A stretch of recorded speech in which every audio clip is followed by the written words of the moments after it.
நாம் மனிதர்கள் பரந்த பிரபஞ்சத்தின் ஒரு சிறிய தூசு துகளாக இருந்தாலும் ஒரு அற்புதமான மர்மத்தின் வெள்ளத்தில் வாழ்கிறோம். நிஜத்தின் பெரும் பகுதி நம் பார்வைக்கு மறைந்திருக்கும். வானியலாளர்கள் கூறுகிறார்கள், பிரபஞ்சத்தின் சுமார் 95% இருள் பொருள் மற்றும் இருள் ஆற்றல் எனப்படும் மாயமான அலகுகளால் ஆனது. கண்களாலும் எளிய கருவிகளாலும் புலப்படாதது. அதை நம்மால் நேரடியாக பார்க்க முடியாது.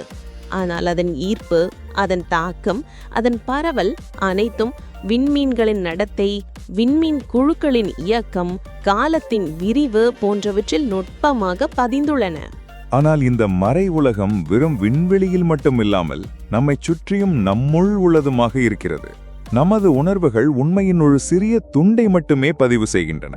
ஒளியின் குறுகிய நிற வரம்பு, ஒளியின் சிறிய அலைநீளம், அந்த எல்லைகளுக்கு அப்பால் ஒளி, வானொலி அலைகள், குறைந்த அதிர்வெண் ஒலி போன்ற எண்ணற்ற மறைமறை அலைகள் பரவி உலகின் வடிவத்தை நம்மால் பெரும்பாலும் உணர முடியாதவாறு மாற்றுகின்றன.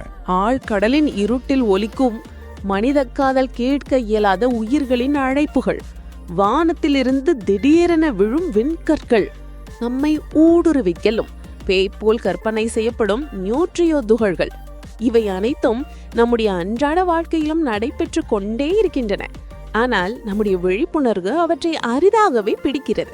நவீன அறிவியல் கருவிகள், தொலைநோக்கிகள், துகள்கள் வேகப்படுத்திகள், வானொலி அலைப்பிடிப்பிகள் இப்போது நான் இந்த மறைமூடியை மெதுவாக உயர்த்து தொடங்கியுள்ளன. ஆனால் அந்த மூடியின் பின்னால் இன்னும் எத்தனை அடுக்குகள் இருக்கின்றன?